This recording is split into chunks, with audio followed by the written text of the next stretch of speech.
Hello and welcome to another edition of our Cloud Secrets to Go by the Azure User Group here in Denmark. Today I am joined by Mikkel from Microsoft, and let me bring him into the stream. So there we go. Hello, Mikkel. Welcome. Hi. And thanks for being with us today and sharing some cool stuff about AKS and Azure Container Apps. Yeah, it's my pleasure to be here. Cool. So so this meetup is hosted by the Azure User Group here in Denmark.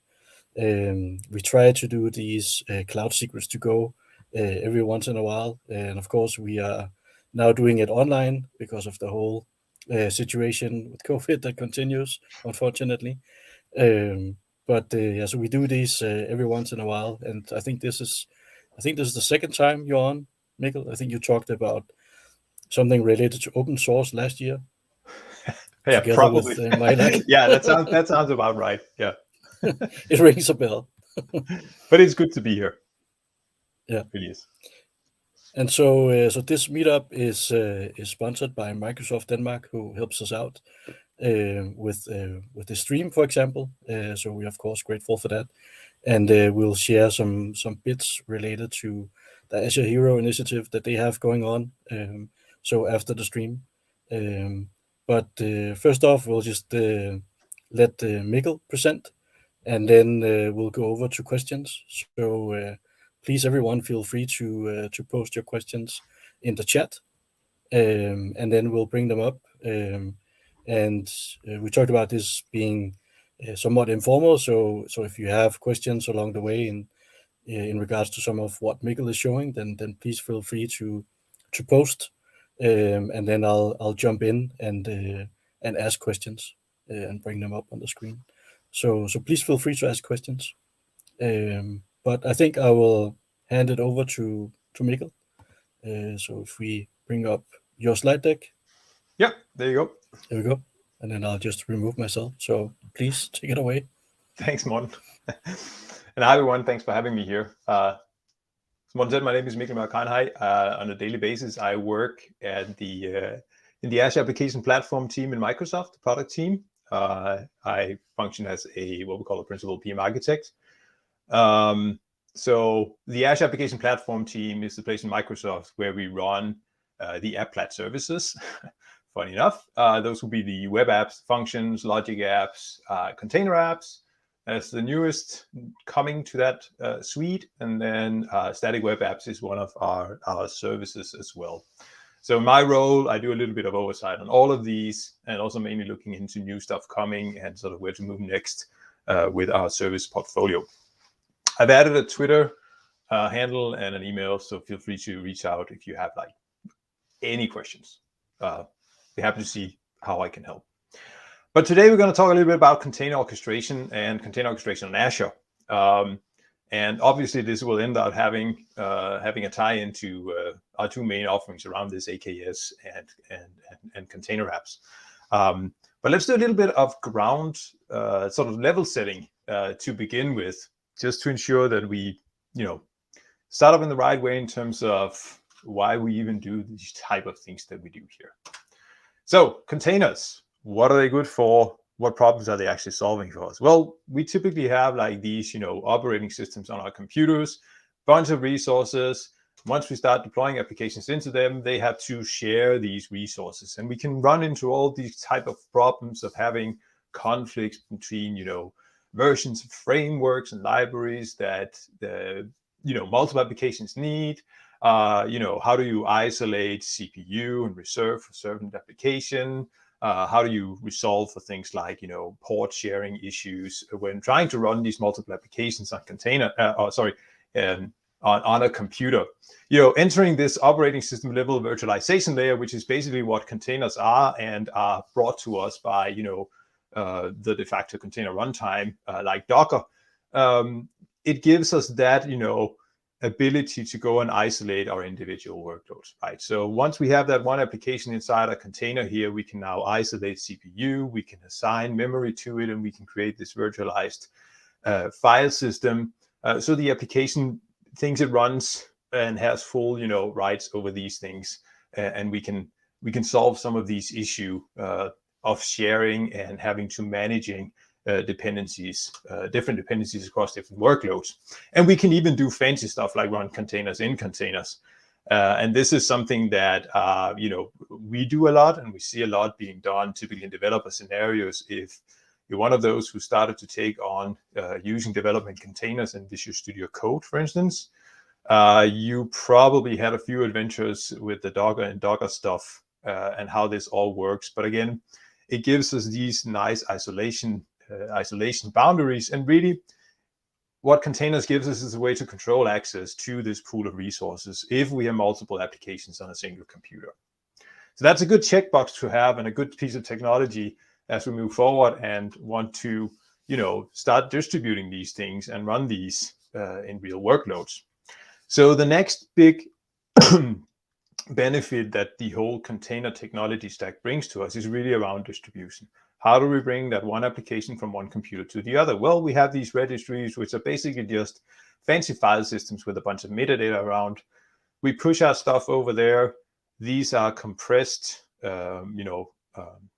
compressed files like tarballs and stuff like that. So we pull them down on this other computer where we can then extract these, the file system and the instructions around sort of the entry point of what we want to run within these containers. So that gives us a way to distribute applications as immutable packages to multiple computers. So now we have a second checkbox here that is really all about making our life easier in the whole developer production workflow. Let's do a little bit of a deep dive on these container images. Let's try to decompose the .NET Runtime 6.0 and really try to understand what's happening in this process of moving things around, creating these virtual file systems and what they are. If we start out at Docker Hub and we look at the .NET Runtime, we can pick one of these images. This would typically be the image that we would depend on when we build an application from within a container. So the top level statement in our Docker file would be from .NET Runtime 6.0. And let's say for the matter of this example, we choose an Ubuntu 20.04 or the focal version of this. And if we go to Docker Hub, we can take a look at the Docker file that actually built this container. Now, looking at this, we can see in line 3, 4, and line 4, we have sort of this intermediate image that's used to really just download the .NET Runtime and extract it, doing some validation as well. But it ends up copying on top of another container image, which is called the runtime deps container image. Okay, so now we already know that we have an application layer depending on this runtime, but it actually builds on top of another container image, which we can then go and take a look at what's going on in here. So now we moved over to the runtime dev series inside Docker Hub, and we're still on the focal sort of variation line. And what we see in here is basically this container image is installing a bunch of .NET Core dependencies on top of Ubuntu 20.04, and it's setting some environment variables. The line 21 is actually a funny one. I just noticed that yesterday. I think, what I read from that is, maybe there's some .NET optimization thing happening for running in containers. But anyways, it's good to know that that's a thing the .NET team wants us to do when running .NET in containers. I don't have the details around that. We should talk to other people. But at least when you start, decomposing all these dependencies or relationships, you start digging fun things like this up. Okay, let's keep following the chain to the Ubuntu stuff and go back to Docker Hub and see how this is really built. And this is using the from scratch statement inside the Docker file. And then it's just adding the Ubuntu operating system. And what from scratch means is from scratch, like there is nothing. So really, this is the lowest level. You could actually use Scratch to just like have a fully self-contained binary as a container if you really want to optimize things in here. Okay, that's cool. So we know that we can sort of follow all these dependencies and we can sort of get a good view of what actually ends up running in our machine. So moving into the second part of this whole distribution stuff, like it's not just that one image we actually take. So considering we have the my image on the Azure Container Registry over here, we have these dependencies that we have now sort of decomposed and are tracking. And so what happens when our container runtime is asked to pull that particular image down, it actually starts pulling all these different layers into our image cache And once we do a run, what happens is we create an isolated space where we merged all these file systems together, the 4 different layers. And now that's the file system that is sort of the entry point from our container. And just to show you, proof of point, how this actually, when we run these commands, we can see we pull the 4 different layers. We can even go and see they have distinct digests when we inspect the image once it's down. And there's this pretty nice tool out there called Dive. I don't know if anyone's familiar with this, but really what Dive can do is go and decompose the file system layers inside your containers. And you can actually see sort of the individual changes. So in the top left-hand side, you can see how the layers are spelled out. You can see the size of each individual layer. Those are basically the commands in the combined Docker files that do file system modifications. And then on the right-hand side, you can see where in the file system things are being changed as each individual command on those layers are being applied. So this is actually a really cool way for you to go and really deep dive into the optimization of these container image outputs that you're creating. If you want to optimize for size and other things like that. And just, be aware that for the .NET 6.0 runtime, even before you start adding your own application code and the libraries you need to run, you almost have a few hundred megabytes of container image size. I know these are optimized and shared if you have multiple on the same machine, but again, just be aware of these things and how you can go and optimize and ensure that, this is a really important thing. It's a really important thing for us to continuously convey the message that, if you do a lot of development on your day-to-day basis, you're used to taking dependencies and libraries and packages that are built by other people, and you have no control over them. And you need to be cautious about, or typically in your build process and things like that, you actually check for security vulnerabilities within those packages, or package managers help you do that and notify you. It's nothing different when you start creating container images. You actually have an extra layer of dependency management packages through all these layers where you need to be aware of what's being installed, what's actually running, do we have the right versions, what's the security vulnerability sort of layout or score for these images that I depend on. Okay, so that was some little bit of deep diving onto this file system stuff and dependency things inside containers, but also a little bit of level setting of the real benefits in context of what we're talking about here. Isolation of workloads and the distribution model. So let's talk a little bit about orchestration as well as the second part of this whole thing. So when we do orchestration, it's really because we want to deploy these things across multiple computers. And the reason why we want to have multiple computers to run our things there can be multiple reasons.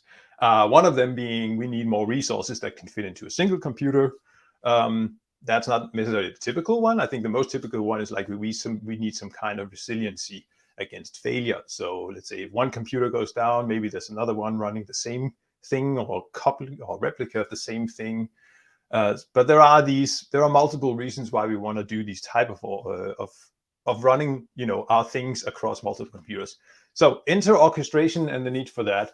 Now, typically when we build these orchestration systems, it's not a thing we typically do, by the way. That was stupid, but you know what I mean? Like orchestration systems have, common set of functionalities in terms of there are these rule engines and controllers that will take care of figuring out how things land, how things are distributed across computers.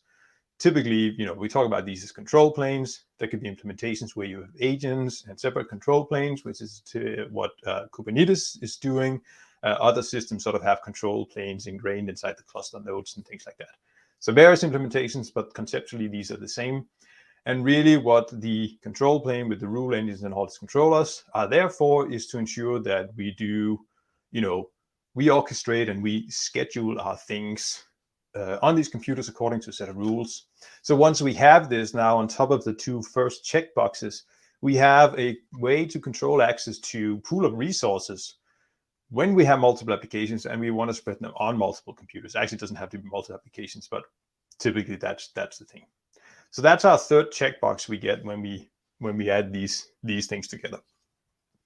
So to deviate a little bit on the orchestration side, let's just spend a few minutes talking about the art of load balancing, because Might be a little bit of a nerdy thing, but it's also very interesting how one sort of can get caught up in this. Anyways, let's try this. So really, when we talk about load balancing, the problem statement we should have, there's a certain configuration across this setup where we want to achieve the smallest standard deviation possible. So, that's sort of the mathematical expression of what we're trying to do. Or, if we want to express this in a different way, we have a certain threshold and we have set up nodes in a cluster and they should receive a similar load. Now, when there's an algorithmic concept for this, which is typically referred to as balls and bins. So basically you have a set of bins or nodes and you have a set of balls or things that we want to run on these nodes. And because you have multiple of each, you need to figure out how's the best way to optimize which balls to put in which bins. That's fairly easy if you have like 5, let's say we have 5 bins, we have 10 balls, you put 2 in each, everything is good. But that's under the assumption that the bins are equal in size and that the balls are equal in size, right? So let's say that really we need to have like equal weight inside our bins of the balls, but now our balls started being odd sized. There are workloads that are bigger, workloads that are smaller. So that algorithm starts to, infer some complication.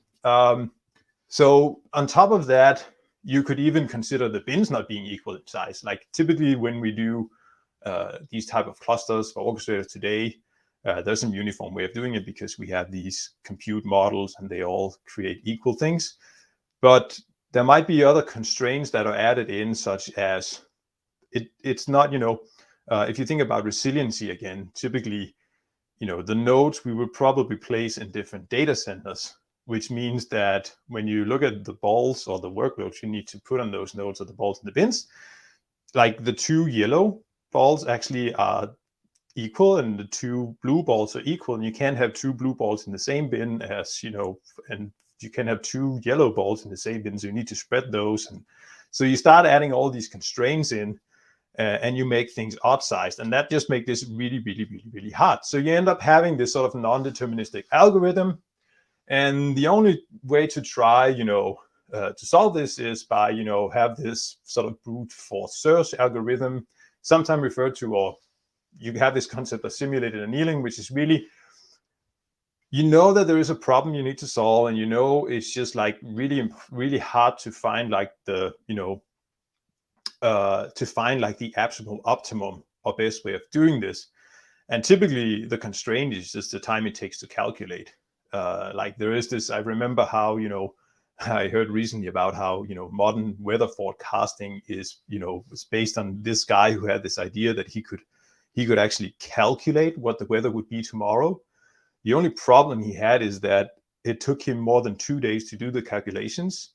And even though he got them right, he didn't get to the conclusion until the day after the weather he was trying to predict, which sort of like, it's the same type of problem we have here, like the compute power and trying to solve these things just takes too long time. So we talked about all these constraints being added in, but what you can really imagine is that if you go back to this concept of having the lowest standard deviation across nodes that you try to find, there's sort of this landscape you need to navigate. So the top graph here, we want to find like the deepest valleys because that's where the standard deviation becomes the lowest, and we think we have the optimal load spread. But then as we start adding all these constraints, and you can see how the map sort of gets these voids, which means that as you move around and try to find optimums, you can even fall into voids, which just makes it harder and harder. So, I think the takeaway from this, besides all the theoretical jabbering I just been through, is that, orchestration works really, really well. Don't be too concerned about reaching optimal load balancing. Be more concerned about not constraining your orchestrator too much so that you create these maps which have like nothing but voids, because then going back to this idea of sharing resources and pools, resources as a big pool because workloads become so constrained that it's actually hard for the orchestrator to work well. So just think about that. And specifically when we talk about AKS and Kubernetes, the types of terms you want to look into in the Kubernetes world is how policies and priorities are impacting, the topology manager and the type of disruption budgets and things like that. Those are sort of the hooks in Kubernetes you would have to impact orchestration, but ensure that you give the orchestrators of enough landscape to help work optimal, and then you can run your workloads optimally. And of course, this has to end. This whole thing has to end with a reference to Tyler McMullen's talk, which is called "Load Balancing is Possible." So going from the art of load balancing to actually concluding that's impossible. It's a quite funny talk, but it's also very insightful. Tyler McMullen works at the CTO for Fastly, and he talks about how they've been through some, simulation of optimizing load balancing in their whole content delivery network. Okay, cool. That was my deviation from the main talk track. So let's go back and try to put these two concepts together. So container plus orchestration, really what we get from a workflow is developers, we have these nice isolated packages when we want to do a development. So we can run multiple of these applications in isolation on our computers. We don't get into dealing with all the dependencies, the share of resources and conflicts it might create. Distribution model makes it easy for us to move these through registries and deploy them through these shared compute resource pools with orchestration. So we can get sort of this nice workflow of I build things, I develop in isolation. I can build immutable stuff because they're immutable. We can hand them off to orchestrators, and orchestrators do their job of running them efficiently and by policies and constraints that we've given in these shared pools of resources. So basically, create the shared pool resources consisting of multiple computers. We can treat these applications as immutable and self-contained packages, which sort of sets the orchestrator free and gives a good way of running things. But who needs this and who doesn't need it? I try to do a little bit of, validating our need for these things, just to sort of at least put out a few directional pointers in terms of, should I do container orchestration? Should I not do container orchestration? And I think the best thing I could do is come up with a few strong validations and strong non-validations. So signals that would validate it's a good thing, and signals that would validate it's probably not a good thing. And there's a huge gray area in the middle. And so maybe I should have done that visually, but I didn't. But at least for anything else, stick to these. The first thing about that validate is really, really strong on microservices architecture. And obviously that's because we architect our applications by having small units of functionality inside the application being independently deployable, independently scalable, so that they can follow, their own release cycle and so on and so forth. It's definitely a strong validation you want to go into container orchestration. And then there's this category which is you're all in on containers, sort of as a first premises, and that, going back to the slide I showed before, might be just by the fact that you have a workload, which means that, the interface between whatever comes out of a developer and not out of a developer, the output a developer creates in terms of code and the platform or the place these can run, there might be this, that interface is always just a container.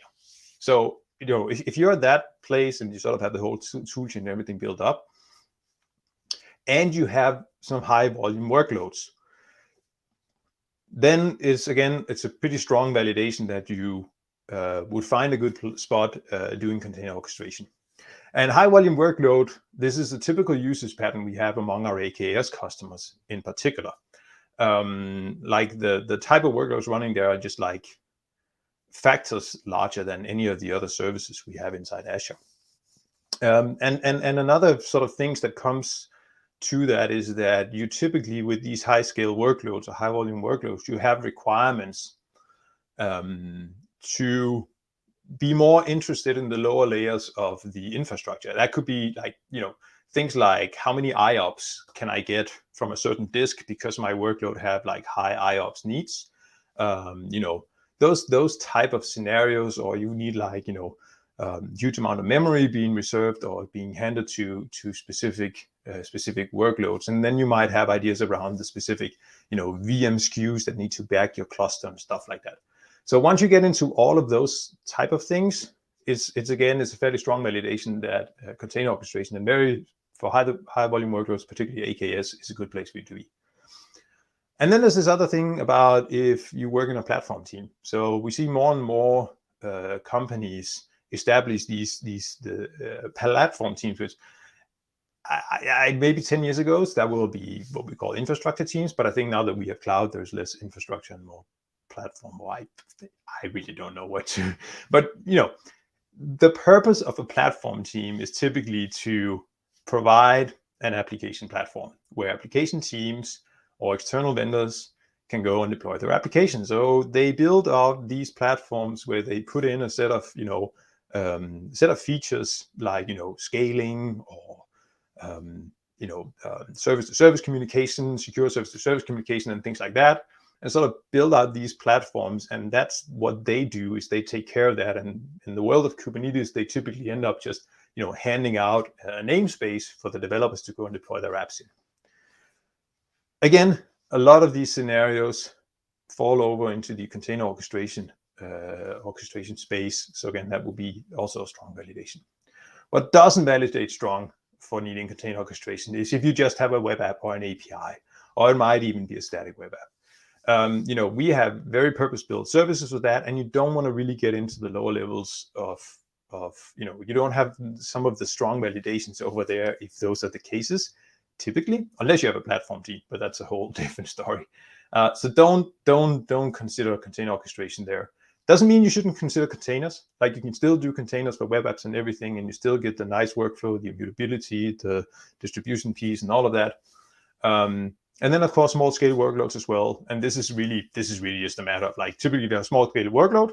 You don't have the money and the resources to deal with container orchestration because it just adds a bunch of concept counts that you have to deal with, you have to manage, you have to have an opinion about, you have to operate, and so on and so forth. So again, strong validation not to go there. And then there are the types of functions in Azure ML, even though you can run these, particularly you can run those on AKS, unless you sort of almost fall into the high volume workload where you have that need of control.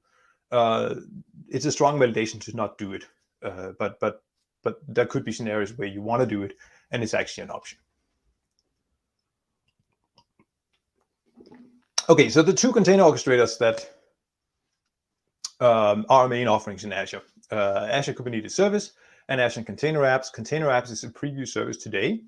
We are very busy working on getting this to a general availability quality, so that we can give you, full production workload support on the service, and that's sort of the main focus for now for that one.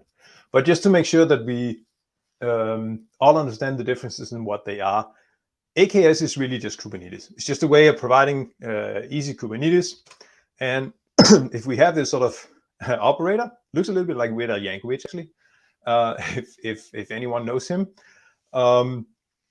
You have these two APIs you work with, whether you go and provision and whether you deploy stuff within when you're in the AKS world.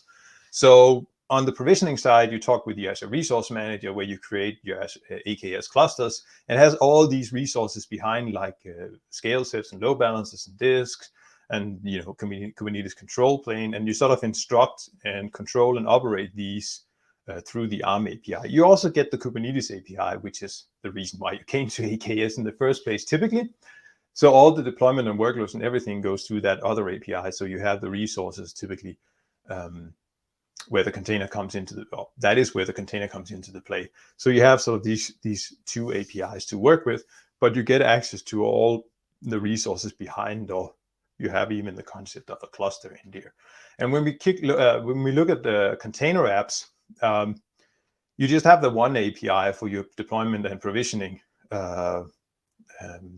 workflows that you need to go to. So when you provision these things to begin with, everything goes through ARM. So ARM templates, Bicep, Azure CLI, REST endpoints, SDKs, all those goodness. And typically in the provision scenario, you always have to go and create these what we call container apps environments. So you don't have concepts of clusters there. You have environments, which again are encapsulations of container apps. You can run multiple container apps in single container apps environments, and there are ways where you can actually find them, but mainly the environment is sort of like an isolation boundary around, typically for RBAC scenarios. I'll get in the future, we will have more features that will probably tie into environments, and you can start a discussion about when would you need another environment or not. But really, this is the main difference between the two services. You get the Kubernetes API, you get all the resources in AKS, container apps, simplified model. You deal with an environment deployment, a single API. So to a large degree, you can say this is all about convenience or control. You can, of course, bring your own container orchestrator to Azure. That's the DIY thing. On the far left-hand side, we bring the hardware. You take care of everything else. A lot of control, little convenience. AKS gives you a lot more convenience. I mean, I've said a few times now, you go to AKS if you want more control, but that is really contrasting to container apps. I wouldn't undermine or understate the convenience in running Kubernetes by using AKS as opposed to the DIY or other solutions, because a lot of the cluster interaction things you have are through controlled APIs through ARM. Like, you don't control the cluster itself directly. You actually go through ARM, which means we have a model and we have reconciliation, we have monitoring and logging on top of all these things. So you can't do like, I mean, you can always mess things up, but the way we expose things like load balancing and those type of things are under some control and under some management, which gives you convenience when you need to work with these things. But really, when you have AKS, you start by building up your app plat and then you put your apps on top. What I mean by the app plat is typically there's a bunch of stuff you need on a vanilla AKS cluster and even to run applications. I'll show you that in a second, how we can work with that and make that really easy. And then when we move to the far right in the container apps, we actually have the app platform. So it might be a little bit of a stretch to say container apps is a container orchestrator. It is a container orchestrator, but it's also an application platform. I like to think more of it as an application platform. And even as we come further along with more features, I think this becomes more evident that what it is. So AKS is an alternative to building DIY clusters, container apps, and building an alternative to building DIY app platforms. That's one way of looking at these things. Okay, so I'll just go and do a quick chat to see if there's a few questions that came in. Before I want to go in and show some of the stuff that I think is pretty interesting here.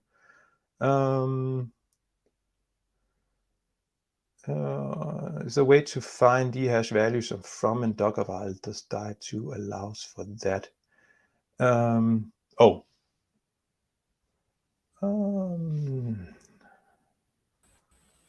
you want me to bring them up on the screen? Yeah, no, I actually found the hide button now. Sorry about that one, guys. Okay. We have dive links coming up. Thank you. They changed the logging business. There's one related to what you showed in the beginning. He says, "Hi, is there a way to find dhash value of from in Dockerfile? Does dive tool allow that?" I think when we run the dive tool, at least that's what I noticed from when I'm running it, it will go and pull. I think the question is really about when we have these tags, sort of easy tag names that we use to reference container images. The tag is always transferred to a specific SHA. So actually a best practice would always be to reference a SHA if you want to make sure that you have immutability. A typical scenario that could happen in an orchestration world is, let's say you use the latest tag for a given image. What would happen is that, when you deploy it, latest could be one thing. Let's say you update latest, push a new latest to a registry, and you have new nodes entering your cluster starting to cool down. They can actually get another version, which using the same latest tag. So be aware about that, and maybe use digest instead when you deploy. You will, I think you will be able to, if you go and inspect any container image, you can actually get the digest of the exact layer that they are referencing. So once you have pulled it, you would have that view in there. I think when you run the dive2, it's not using your local image cache. I actually think it repulls these images and just extract them somewhere else and go and look at them there. Yeah, I think that's the best question I can answer that. Yeah. Then we also have one related to hybrid setup. Does AKS support a hybrid setup, a Kubernetes cluster on-prem, and then move the workload to AKS when needed? Yeah, and that's actually what I'm going to show you with Helm and Flux. That's actually one of the use cases for doing that for workload deployment. So stay tuned. AKS itself does not have a feature for that, but if you if you deploy and configure if you configure the deployment using things like Flux and maybe even Helm on top of that, this would be a very easy exercise. So let me show you that. Cool. So we have 3 more questions. If you want that's to fine. Let's just do them those. now because there might be context to what we talked about. Yeah. Then we have Søren, who asked, do you think services like container apps on Azure, Cloud Run on Google, or Fargate AWS will take over for Kubernetes? I think for simple HTTP APIs and background handlers. So going back to my slide about the strong validations, I would say even today I wouldn't run those type of things in Kubernetes. I would use things like for Azure, I would do things like Azure Web Apps for your API for your apps, and you can even run backgrounds there and things like that. No, I don't think they will take over. Again, I see one of the very, very strong patterns of the workloads on Kubernetes is really the high volume stuff. We will eventually be able to do more of that on container app, but the main focus for container app is really building an application platform and not providing you with raw infrastructure, which I think Kubernetes is today. Like, does this talk about containers being the new VMs? Maybe not new anymore. That was probably 5 years ago, but which means Kubernetes is sort of your new data center, right? So when maybe 10 years ago we had to deal with servers and how we distribute across, like it's that where I see Kubernetes fits into that world more. And if you just want to host a few apps and things like that, don't be concerned with Kubernetes. It's just too much. But between those types of service, container apps, Cloud Run, Fargate, and Fargate again is a little bit different. But no, I don't think that will make Kubernetes stuff go away anytime soon. There's enough demand for the sort of lower level access. Yeah. We'll take the next one. Any plans for ingress beyond HTTP? If someone has some other part or some other port or protocol. And I think this is particularly toward container apps. Definitely yes. But again, main focus right now is getting to GA quality. But this is as opposed to web apps, which I guess you probably is aware of, Matthias, have those types of limitations. Is one of the core principles of this new platform is to not have those types of limitations. So we will eventually get there.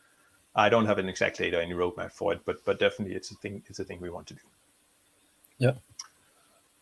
And then the last one in this round is the $100 question.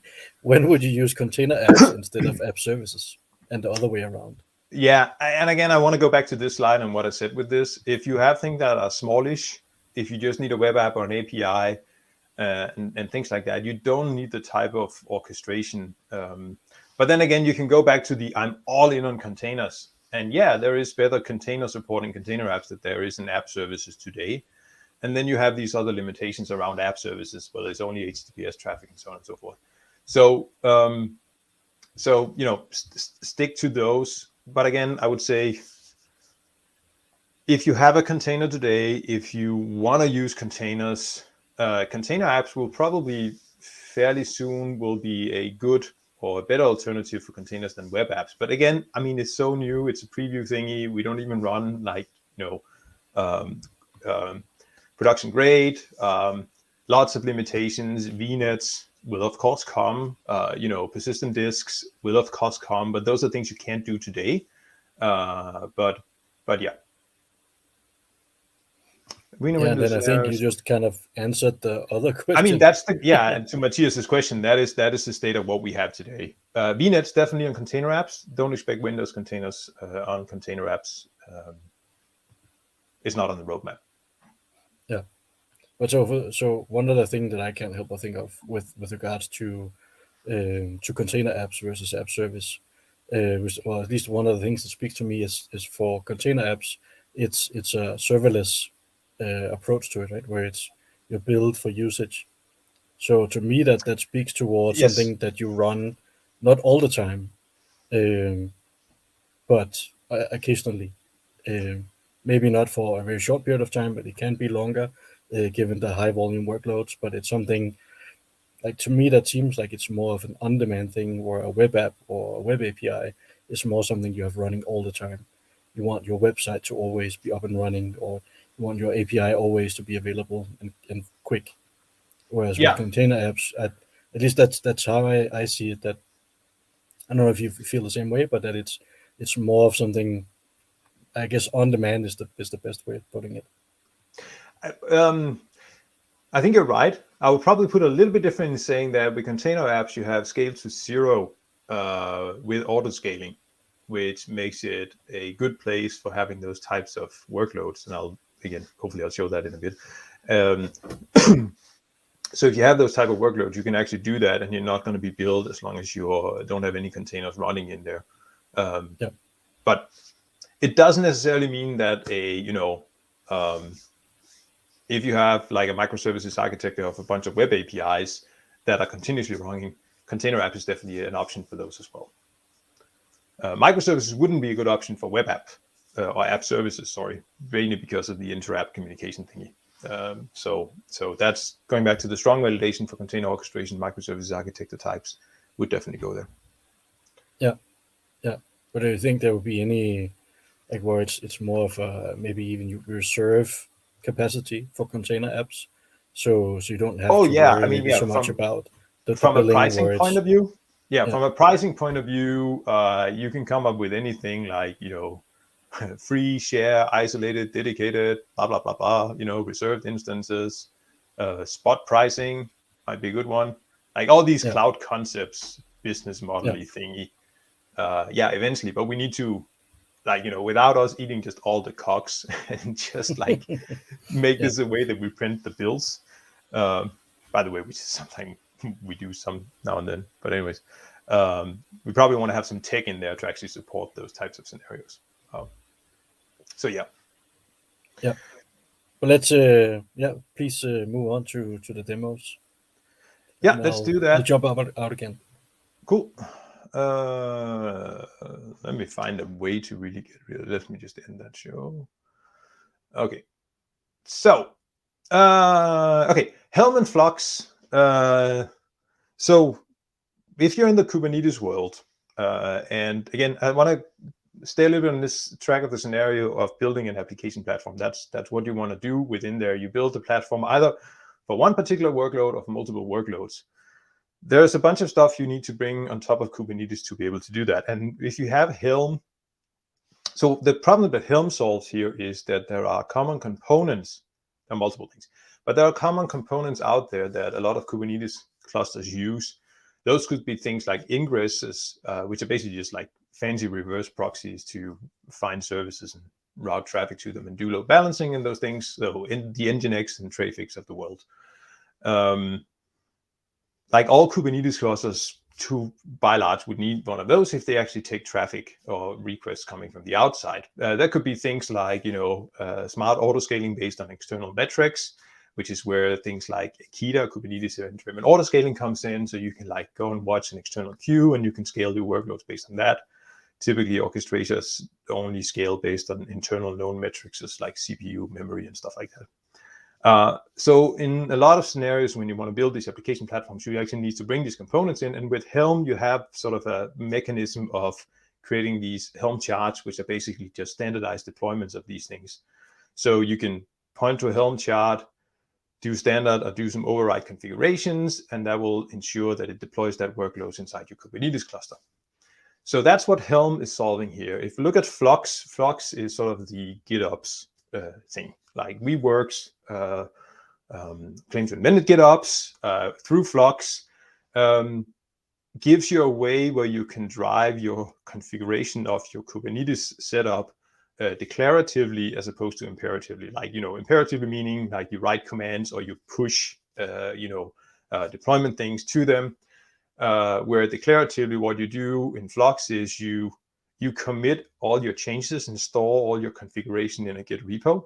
And basically what Flux is doing is it goes and, clones or pulls the repo into your Kubernetes cluster. Then it has all these reconciliation controllers, and it goes and reconciles the cluster to the state that is described inside your repository. So going back to that question about how would you go from on-prem to AKS, if you configure and deploy your Kubernetes cluster using Flux, actually your Kubernetes cluster is declared in a GitHub repo, which means at any point in time, you can bring up a new Kubernetes cluster. You can point back to that repo from your Flux thingy, and the Kubernetes cluster will then reconcile and resolve into become a cluster as described into the repo.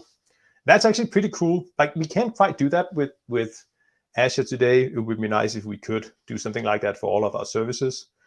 One could argue whether pipelines where you push is just as good. Yeah, they probably are, but there's just a workflow feeling to this, at least in my opinion, that just really puts this whole GitOps mindset, at the spot where, changes, infrastructural changes, configuration changes, everything are really pull requests. So imagine that all your production deployments and changes are actually being vetted by pull requests and go through those type of review workflows. That's what you can achieve with Flux. Okay, so let me try to show you what we can do here. Okay, what I have done, I actually need another one. What I've done is I created an AKS cluster. So once I'm in the portal here, you can see I have a few namespaces, and I have already bootstrapped Flux. I'm only saying that because the CLI command is Flux bootstrap. So anyways, that's what it is. Which means all the Flux things are now running inside my Kubernetes cluster. And part of that bootstrap process is also creating a Git repository, which I have over here in VS Code. So you can see I have like some YAML files in here that actually just configures how Flux runs inside the cluster. Okay, so we have Flux set up and configured. It's actually nothing interesting to see, so let's go back. Now we want to get a workload in here. So the first thing we're going to do in our repo, because this is all, let me do this. Because this is all sort of Git driven, we just work based on our repo, right? So the first thing we're going to do is create a little bit of a directory structure in here. So we want to put our app definition inside a directory. And then the next thing we can do is I went to Artifact Hub, which is where you can go and find Helm charts. And you can see the amount of Helm charts available out here is actually pretty impressive. And here you can go and find, there's a small workload called pod info. You can go and find an overview of different Helm charts you can deploy, and it reveals some of the information on how to pull down these different charts and how you can configure them. Basically, this one is just going to run a pod that's going to show a thing that claps. I don't know if it's an octopus, but anyways. So let's try and get that up and running inside our cluster. So we use a Flux command here to, just going to paste that in. What the Flux command is doing is it's basically say like we want to use the Helm registry or the Helm chart stored in this URL as a source for things we can deploy that is being monitored. And then we're exporting this definition into some, this is a customized format, which is part of how the Flux things work. So really what I do here is I'm just creating a bunch of YAML files, which is the declarations of what my cluster should end up doing. And you can see the other thing I'm doing here is then creating a release where I actually go and do a Helm release of that specific thing. Okay, so the way that we go and deploy this is by commit this. So let's say we do pod info Helm. We go ahead and we sync those changes. Now we can take a look at what's happening in our cluster by look at what customizations are running. So what you can see here is I have this Flux system connection set up, which is actually a connection to my repo. And you can see this was the revision that was running in my cluster. And you can see it's already picked up a new revision now. And if you take a look at my main branch, we can see this is the commit ID. So the commit ID running in my cluster means this is how my cluster sort of reconcile into this thing now. So we should be able to now find our workload in the cluster. So we can go over to the, let's go and change the namespace to, I think it's going to try to resolve those to default. And see if we can get some pods out of this one. Oh, we can see the pod is already running. Now, just to show the fancy UI, we can set up a port forward. And then we have a browser in here. And we can go and check up. Where is it? 18080. And there you have this. I think it's an octopus. It looks like an octopus. But anyways, it's clapping. Things are working. That's cool. That's fine. This is actually, I've just deployed a workflow inside my Kubernetes cluster with this declarative information, just doing git push, and it all works very well. So the small thing I want to show you that I can do with these Helm type of things is I can go into my Helm release, and in my specification, I can actually go and, let me get this out here. I actually think I need to move this in one indent. That's probably going to be an indent error here, but really what I'm doing is I'm going to override a value inside the Helm chart to change the background color of this thing. Let's just call this color. We'll go and push that change. We can go back and monitor the customization. So we're still in E92, that's the commit. So we should see this result into 5484 very soon. And that should go and update our pod and update the configuration of the pod running. Okay, it takes a while before this actually comes through, but I think you sort of get the idea that there is a Git workflow behind how I do these types of deployments. Now, to switch gears a little bit, what's probably more interesting than deploying a clapping octopus into a Kubernetes cluster is to add an Nginx file. So, or add Nginx as a set of ingress controllers, because that's typically what I would want to do building up this application platform inside my cluster. So I'm going to make a few more directories over here. First of all, I actually want to get a namespace in here. So let me just copy a file over here. And this is just a regular Kubernetes resource specification, right? This is how I create a namespace in Kubernetes. So I have a namespace where I can run my Nginx ingress thingy in. And the next thing I want to do is I want to create a Flux. I want to tie into the Helm resource of Nginx again. So I created another one of these Flux thingy. And the last thing I'm going to do is to create the actual release, so tying the source, and then I have the release. And now we can go and commit all of that. So, I mean, if this was real world, like this would be a pull request, into someone would go and see, hey, did you do your job? And, these things would go through a review and eventually be submitted. And then the final thing we need to do here is we actually want to tie the pod info through our ingress. So I'm just going to paste an ingress definition in here. Again, this is just a Kubernetes definition saying, look for that particular service, bind to this port, expose it to the internet. So we can go and say that one. Let's make sure we get everything pushed. Let's take a look at the Kubernetes, the Flux thingy. It's probably a little bit behind, but okay, there is a YAML issue here. Pod info Helm source. Okay, I probably did not get these things correctly, so let's move those back.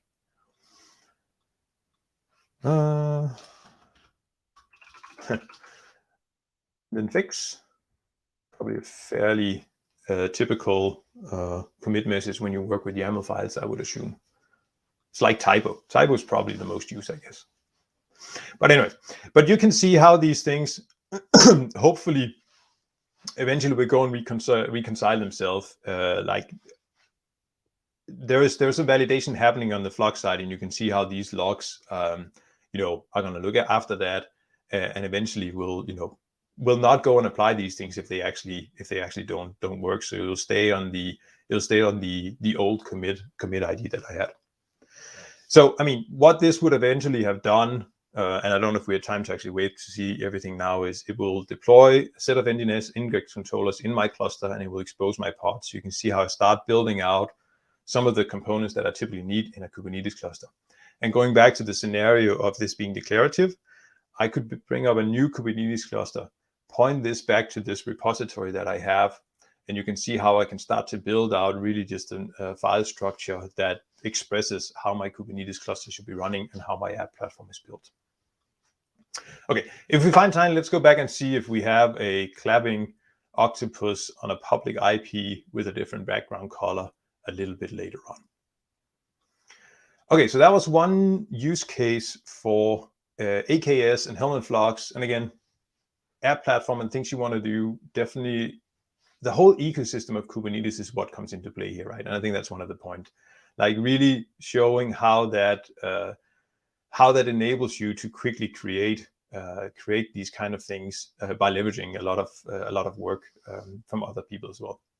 Okay, so container apps. I really want to make sure that I show a little bit of that as well. So a few of the really important features that we built into, or that we brought to the container app service for it to be, starting to look like an application platform, is that we run a bunch of components or a bunch of frameworks in there, runtimes, whatever, to make it easier for you to run these type of distributed applications or microservices applications. One of them being having Dapr in there, the distributed application runtime.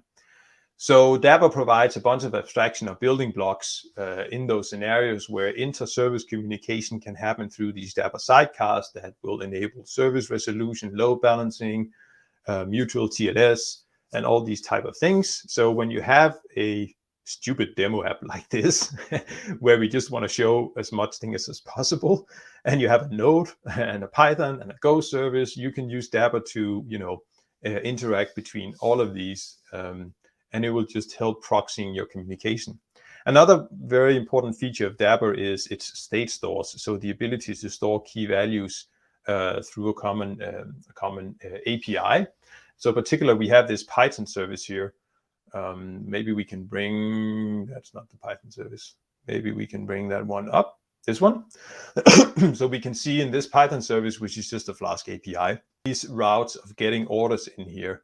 And if we import the Dapr client as we use in here, we have these very easy ways and uniform ways across different store implementations to just get key values stored, right? So the Dapr client, we can go and get state, and we can, of course, go and save state down here. And whether I run this locally and use a Redis cache as my backing store, or when I go into, into Azure, I would probably use Cosmos DB, as you can see over here, as the backing store. The APIs are the same. So if I were to deploy this, I don't want to go through the whole debug thing and everything now, but I just want to show you a little bit of how the deployment of this thing works to sort of get the concepts of what's in container apps right. So this is a bicep file describing how this application is installed. And the first thing we need is one of these environments, right? So we have that environment we create to begin with. That's sort of where our container apps ends up living. And once we have that environment set up, we can create the Cosmos to be our backing store. We might add maybe iManagement. But what's really interesting is to look at how this Python service is using container apps. So what we're doing here is we're adding in a bunch of parameter values into the bicep describing that resource. I'll show that in a minute, but you can see how everything, all that we need for container apps to run these types of applications is the environment to put them in. We need a name. We need the container image, ports to expose. This is, I don't think this is actually exposing ingress, but you can just flip ingress on and off as opposed to the AKS scenario before where you go and deploy your ingress controllers and then you choose your ingress afterwards. You can do replica configuration, and then you have all this Dapr component down here where we actually use Cosmos DB as a state store. We have a URL to connect to Cosmos DB. And I think the other thing which, and that's really it, right? So once that we create these individual container apps, we have the Dapr configuration here, we have the scale configuration, we have the container configuration, we have the ingress configuration, and potentially some secrets we want to provide, or environment variables as well. And that's all you need to create, or that's all you need to declare for these container apps to be spun up. I know we are getting at time, But for those who want to hang out for 5 minutes more, I just want to show a few things around container apps and maybe just do a pit stop in terms of if there are any important questions we want to pick up. So I'm just looking through the questions now, Morten, to see if there are anything here. Yeah, we had the last two ones. We can bring up the one from Matthias first. Secrets feel like an interesting aspect. GitOps, any cross-cluster service cloud best practices there? It's actually a good question, Matthias. I haven't dug into that part of Flux at this point, but I know Flux has this concept for these secrets. It would use secret stores, inside the Kubernetes cluster. Eventually, the question is, how do you actually get them there? I don't think I can get into all the details of that, but if in an Azure setup, you could reference secrets from a key vault instance, for instance. But then, to your point, when you go cross cloud, can you use that same key vault instance? I guess you could use, isn't it called HashiCorp Vault? I think is another key store that could be run. But again, you would have to have your keys in a single place. Like not a single necessarily, but a central place, hopefully replicated. But through key references or secret references and secret mounts, I think they're called in Kubernetes. I think that it would be something like that. There's another question: container apps. How do you inject environment variables through the secret sessions? You can do that, I think, in one of these scenarios. Let me look at the. If you look at the Node app, it actually has an environment array where you can just add in your environment variables. So that's how you would add in the environment variables to the container apps. Do you need the ingress for container if the app listens to ACSpace? Yeah, you do need the ingress. You need to tell container apps whether you want to have, well, if you want to have it externally exposed, like if you want to have an external or public reachable endpoint, you would need that. Like for the Python app in here, I think this is probably configured as false. But because we're using Dapper sidecars, communication between those services go through Dapper, and actually the Dapper sidecar binds to the service port, which means that when services talk to each other, they just talk through their local Dapper sidecar, which then makes the communication in between. So if your service is just running inside the cluster and doesn't need not the cluster, the environment, and doesn't need those external type of communications, you don't need to enable ingresses. The end section is not exposed in the portal. Yeah, no, I had a little bit of issues with that with revisions as well. It's preview. So, REST APIs comes first.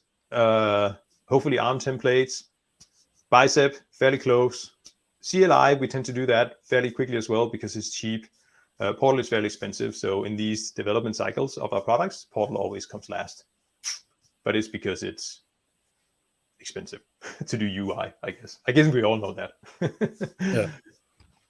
And then I think the last comment was just a shout out or kudos for using Go. Yeah, by the way, I didn't write the Go app, and the Go app is just like, this is just like demo stuff. It doesn't do anything but returning strings, so whatever. That's why this is a really useless application. Yeah, cool. For those that just want to hang around, like I think the last, well, one concept I just want to show for the container apps. I need to find the right thing. This is probably one. Just to sort of, put tie a knot on the whole app platform thing, I think there are two great things to call out. If we look at this container app in here, we have very specifically, well, let's do the one that I messed up. We have this concept of revisions, which I think is a very important thing as well. So basically, whenever we deploy new versions of our container apps, there are certain changes that trigger revision creation, certain changes does not. It's fairly well documented. But really what you can see, I have a tons of inactive revisions because things were failing and there are good reasons. It's something with ARM versus AMD and containers, and I won't say more. But basically, when you deploy new versions of your container images here, or the individual container app, we have this revision concept where they will all show up, and then you can do interesting stuff in terms of starting splitting traffic between these, right? So the default configuration would be multiple instances running, but you would put 100% on new instances. Unless they fail, we will automatically fall back. But I could also go and start spreading, load between these revisions to do kind of a blue-green deployments and things like that, just based on traffic splitting. Like, you might want to be more sophisticated in certain scenarios, but at least it's a good way for you to make it easier for you to do rolling upgrades.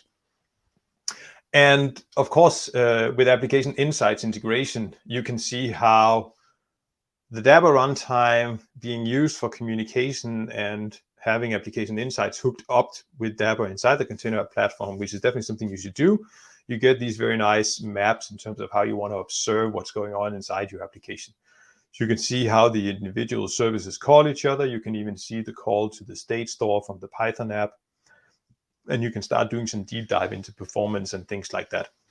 Like, the reason why the Node app is not showing any calls is basically because the static web part of the Node app doesn't have insights, so it's actually not doing telemetry over there.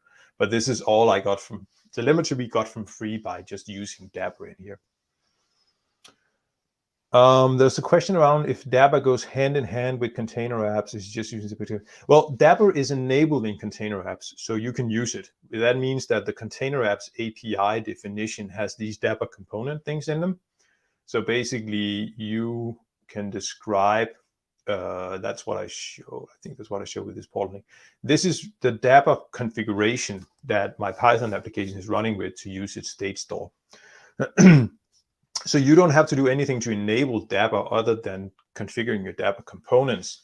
And then, of course, in the applications, let's take a look at the, if we take a look at the Node app, we saw how we used the Dapper thing in the Python app to get to the state store.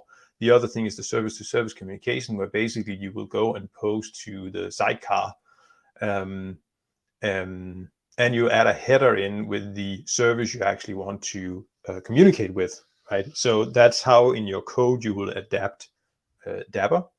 So if you write your code in this way, you could just deploy it to container app and it will run. Like, if you would have to run it elsewhere, you would have to set up the Dapper runtime and manage that instance as well. That was what you would do with an AKS cluster. So again, point about being whether it's an app platform or just container orchestration. Okay, and the last thing is we have auto scaling. I'm just going to show you a few screenshots here. So we can configure, for scale, we actually run Kita, so Kubernetes event-driven auto-scaling inside the container app stuff as well. So that means that you can do some fairly interesting scale rules. In this case, we have a queue-based scale rule that's listening on a service bus connection string. So basically, this thing is monitoring the queue length of a service bus queue. And for every 20 message we have inside that queue, we will run an additional instance. Now, we have instance of replicas set between 0 and 10. Right now, I paused this one, but we can go back and maybe enable this. And what you would see, like, I'm enabling the revision here, really starting the application.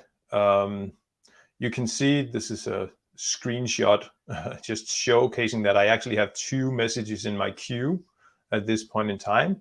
So as this thing starts up, we should be able to go and see how, if we want to watch the name of revisions running, we should be able to see how it picks up. We already have 1 replica running, and hopefully in a bit we will see multiple replicas come up as the scaler kicks in and everything.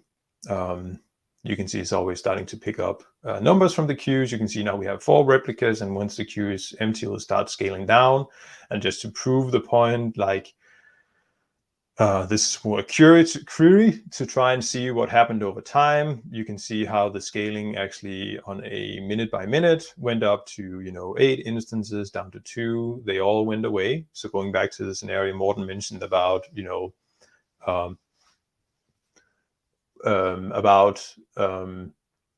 about whether you want to have these things. You can run these things when they're not needed. Like they're just deployed. They're just out there. You don't have to deactivate the revision like I did.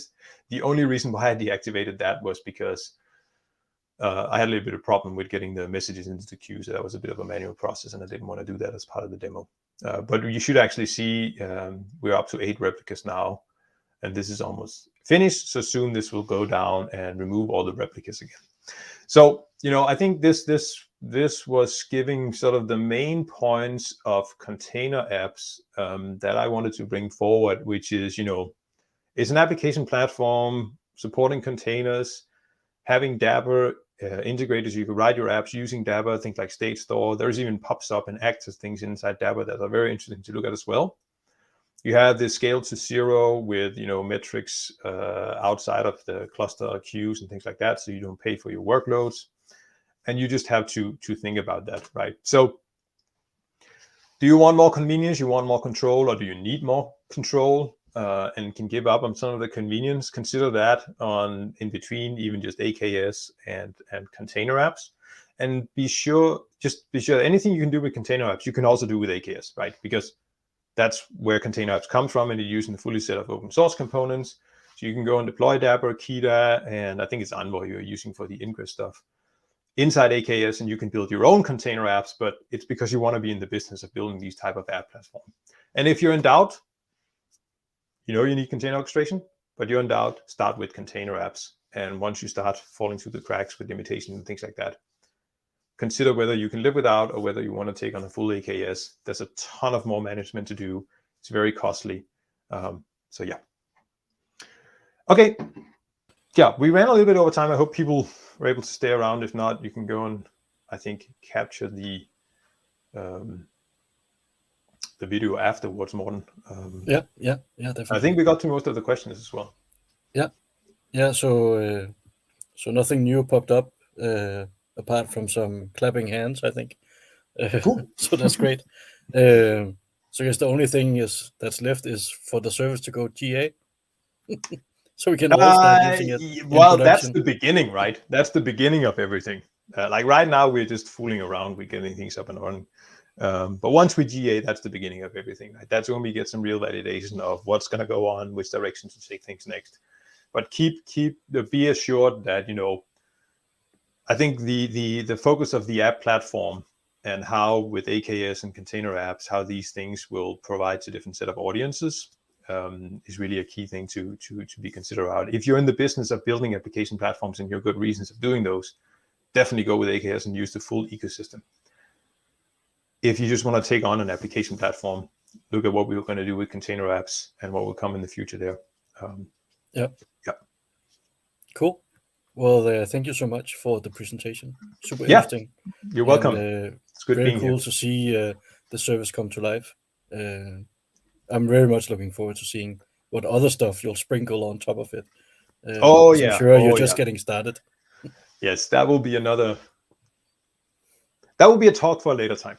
And that's probably not stuff we can talk about at this point in time. But yeah, no. It'll be interesting to see what happens over time. Yeah, cool, definitely.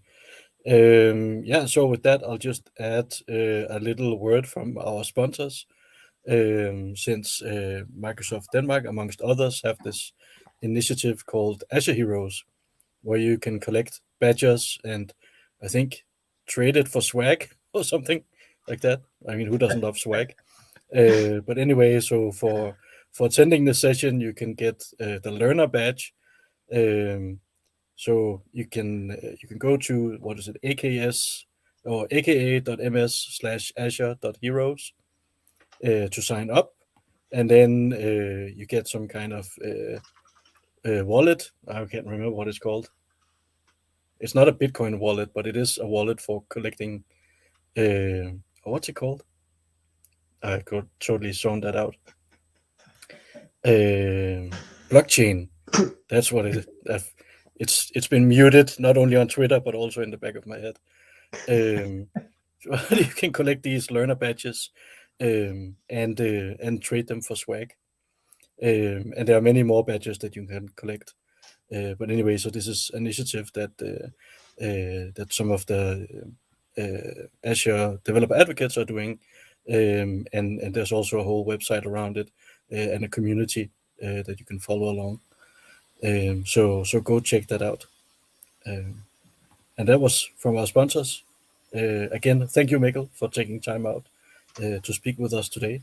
And happy to see that so many people attended and some really good questions. So appreciate that. It's always nice to have a meetup where you learn lots of new things and engaging audience. So that's fantastic. Thank you, Mikkel. Thanks for all the questions and the engagement. And feel free to reach out. There was a Twitter thing and an email in the beginning. Yeah. You can rewind and then get all of your information. And then what is it? I think is it like and subscribe on the YouTube channel. I think that's the classic thing to say. So that's right. Yeah. Like and subscribe to the Azure User Group channel. I think that will give us some street credibility in the Azure community. But with that, thank you so much, and then we'll end the stream here and have a lovely Thursday. Bye. Bye-bye.